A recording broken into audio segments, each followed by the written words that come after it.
Bonjour à tous, j'espère que vous allez bien. Je suis ravi de vous retrouver pour une nouvelle vidéo. Je vous souhaite à tous évidemment une très bonne année, plein de réussite, beaucoup de santé. Aujourd'hui, on fait le point sur mes derniers achats en bourse et je vous parle un petit peu de ma stratégie pour 2025. Il y a deux, trois choses qui vont changer.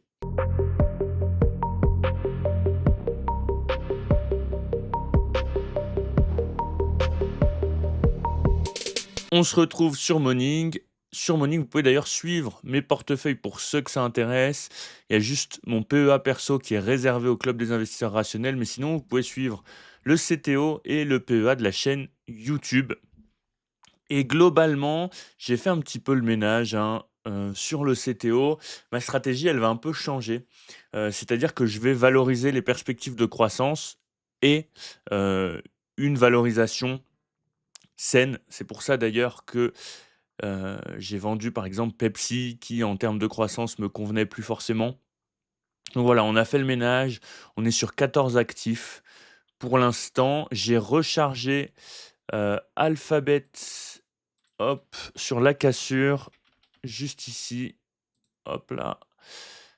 Donc j'ai rechargé Alphabet sur la cassure, hein, juste ici vers les, 191-192. Donc voilà, on se retrouve rapidement sur des gyros, ce sera plus simple pour moi, hein, sur Morning, vous pouvez y aller quand vous voulez. Autre action qu'on a rechargée, c'est Nvidia. Et d'ailleurs, j'ai placé un nouvel ordre de recharge. Je vous fais l'analyse technique juste après. Pourquoi Nvidia? Vous êtes nombreux à me dire, ouais, mais Barnabé, ça a quand même déjà beaucoup monté, etc., etc. Alors oui, je suis d'accord, mais je trouve qu'en termes de perspective de croissance, il y a encore beaucoup de choses et on n'est pas forcément survalorisé par rapport à la croissance anticipée. On ira voir sur Gros Focus juste après. D'ailleurs, il y a eu la petite keynote, hier très intéressante, n'hésitez pas à aller la voir sur Nvidia. Jensen Huang, c'est vraiment, enfin il est vraiment bon, je trouve, le CEO de Nvidia. Il y a eu pas mal d'annonces, des nouveaux produits, des améliorations notamment vis-à-vis de leur, architecture Blackwell pour l'intelligence artificielle, hein, et notamment vis-à-vis du réalisme visuel. Des expansions pour les applications, sur des appareils grand public, le gaming et la robotique, hein, pour l'intelligence artificielle, notamment vis-à-vis de la santé, des véhicules autonomes ou encore de la robotique. D'ailleurs, je vais chercher, des entreprises, notamment axées robotique, heu, pour essayer de faire un nouvel investissement sur le CTO. Il y a notamment ISRG qui m'intéresse, mais qui est très valorisé, donc je fais mes petites recherches en ce moment. Si jamais vous avez des actions en tête, n'hésitez pas à me le mettre en commentaire. Donc voilà, pas mal de nouvelles applications et lui, il dit en gros que, le secteur de l'automobile autonome finalement, c'est un des secteurs qui sera les plus valorisés dans les années à venir et du coup, ils se concentrent pas mal là-dessus. Ils ont des collabs notamment avec Toyota, avec Tesla. Ils ont introduit, leur nouvelle version du processeur Thor, heu, qui sera 20 fois plus rapide que son précédent. Donc c'est quand même il y a quand même des grosses évolutions assez rapidement. Je sais pas si vous vous rendez trop compte.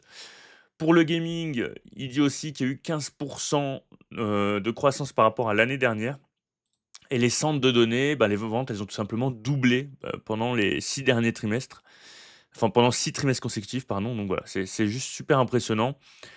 Je dis pas que ça va continuer éternellement, mais je dis quand même qu'il y a des perspectives en termes d'innovation qui restent présentes sur Nvidia. Donc pour Nvidia, hop, je pense qu'on peut venir combler juste ici, hop, le gap qu'on a laissé en daily avant de repartir, voire potentiellement, pourquoi pas, venir carrément retester, hop, ici, les 141 avant de repartir aussi. Je vais vous le mettre d'une autre couleur, comme ça on se le garde pour une prochaine fois. On va se le mettre en jaune. Voilà. Donc potentiellement, moi je vais placer un ordre, hop, vers les 145,5. Ça me fait pas grappiller grand-chose et je pense qu'on peut très largement venir combler, hop, le gap qu'on vient de former. Ah, pour moi, ça reste un investissement, à long terme, hein, donc c'est pas grave si, je grappille que 2 sur cet ordre. Voilà. Ensuite, qu'est-ce qu'on a d'autre? Hop, on a Monolithic Power Systems. Je vous ai dit que c'était une position très spéculative, voilà. Pour l'instant, ça va, je crois qu'on a à peu près 10 de plus-value. Je vais voir comment ça se passe et si hop là, on a aussi un gap là, il y a celui-là, mais il y a aussi, hop, celui-là juste ici. qu'on va quand même signifier, voilà, il y en a 2 gros gaps. Il y a moyen que je revende vers les 700. Faut encore que j'y réfléchisse, heu, mais à voir, parce que c'est pas forcément l'action sur laquelle je vais être, heu, positionné. Là, j'ai trouvé que le marché avait été excessif dans sa réaction. Donc voilà, à voir pour Monolithic Power Systems, mais ce sera très certainement pas une action que je vais garder sur le long terme. Contrairement pour l'instant à Nvidia, hein, qui a quand même un gros avantage concurrentiel. Quoi d'autre? Zoetis que j'ai rechargé aussi récemment, c'est plutôt une position défensive. C'est pas celle qui fera le plus de performance et effectivement, en ce moment, ce que je vais aller chercher, c'est, heu, aller chercher de la performance justement avec des actions comme, par exemple, hop, effectivement ISRG. J'attends une correction parce que là, pour l'instant, pour moi, psychologiquement, c'est cher, c'est beaucoup trop cher. Surtout qu'à l'heure actuelle, il y a quand même une normalisation, de la croissance, même si je pense qu'avec les applications d'intelligence artificielle sur leurs robots, on pourra aller chercher beaucoup plus haut, mais ouais, on est sur des entreprises qui sont sur du 15 15 de croissance, hein, juste ici. Hop. Ensuite, on a effectivement tout ce qui va être, Google. Google, on a une belle croissance anticipée. Pour le coup, elle, en termes de valorisation, elle est encore intéressante. C'est pour ça d'ailleurs que je l'ai rechargée. Google, on est sur du 12 de croissance. Je vais aller chercher au moins du 10 de croissance. J'ai du Fortinet aussi, mais Fortinet, c'est pareil, faut essayer vraiment d'être patient sur ce genre de boîte, parce que si on les achète trop cher, on prend quand même un risque et Fortinet, par exemple, on est sur du 12 aussi de croissance. Qu'est-ce qu'on a d'autre dans la watchlist, par exemple? Hop, on va aller regarder la watchlist CTO, juste là.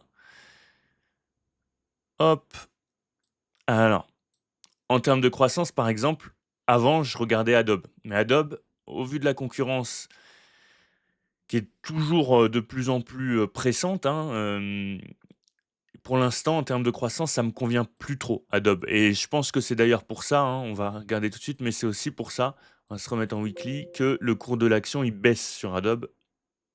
Hop, vous voyez? Enfin, il baisse, entre guillemets, hein. Il forme un triangle, mais les points hauts sont de plus en plus bas. Donc pour l'instant, Adobe, c'est pas ce qui me convient le mieux.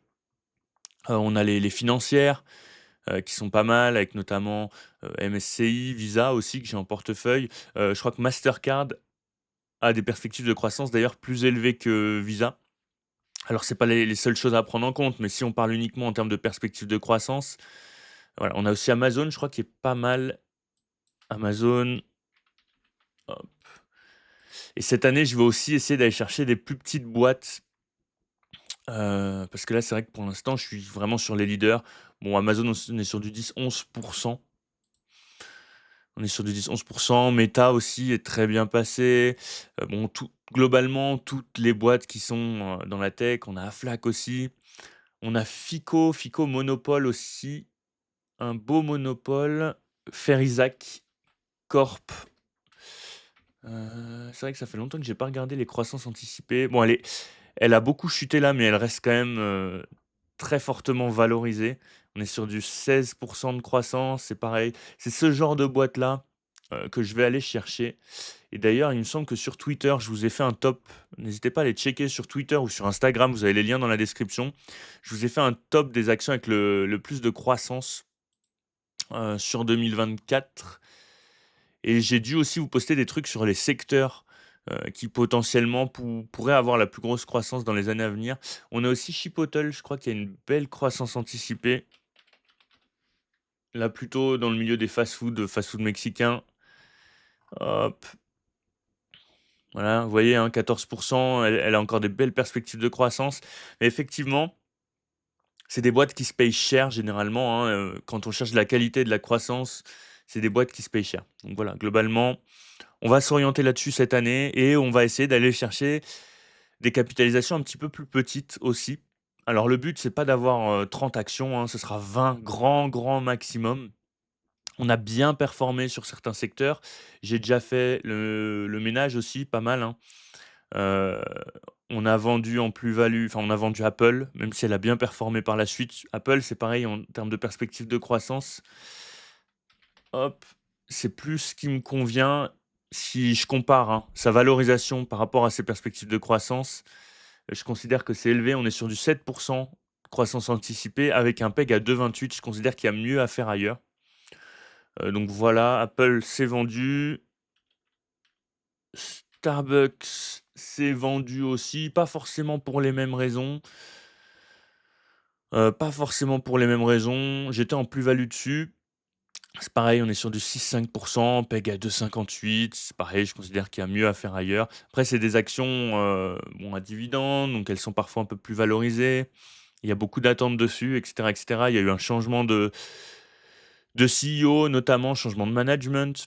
Mais vous voyez quand même que Chipotle, comme je vous disais, CMG, elle performe quand même beaucoup mieux pour l'instant. Donc c'est pour ça que je réoriente un petit peu ma stratégie et que je vends les actions qui finalement correspondent plus tout à fait à ma stratégie. Je réactualise, hein, finalement, c'est des arbitrages. Donc voilà, globalement, ResMed, on est sur du 10% de croissance anticipée. On a quoi d'autre? On a MedPace aussi, on est sur du 10%. Là. J'essaye de chercher au moins du 10%. C'est pas trop le cas de Zoetis, je crois, mais bon, ça me fait une petite action défensive quand même pour l'instant, je garde. Donc voilà, globalement pour le CTO, pour le PEA maintenant. Le PEA, le PEA, le PEA.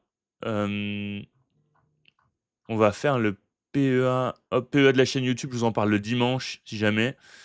Et globalement, mon PEA perso, j'ai hésité à vendre LVMH parce que c'est pareil en termes de croissance. On est à ma limite en termes de croissance anticipée. On a SML qui a très bien performé hier. On a Schneider aussi qui reperforme beaucoup parce qu'il y a Microsoft, par exemple, qui a annoncé qu'ils allaient faire encore beaucoup d'investissements sur notamment les centres de données. On sait que Schneider se spécialise un petit peu sur les centres de données. On a Air Liquide qui a pas mal corrigé. Et globalement, hier, ce qu'on a eu, c'est qu'on a eu notre nouveau ministre des Finances qui est un petit peu rassuré, disant qu'on ne pourrait pas réduire le déficit aussi rapidement que ce qu'on le souhaitait, ce que souhaitait le gouvernement Barnier. Donc c'est un petit peu rassuré. On s'est dit, bon, peut-être politique un petit peu moins restrictive que ce qu'on anticipait. Donc voilà, ça n'a pas trop bougé pour l'instant sur le PEA. J'ai racheté du Novo Nordisk sur la baisse. Vous avez dit que j'allais doubler la position, j'ai doublé la position, ce qui fait qu'on n'est pas trop en moins-value, hein, c'est ma stratégie. J'ai pas rechargé Capgemini, j'aurais pu vers les 150.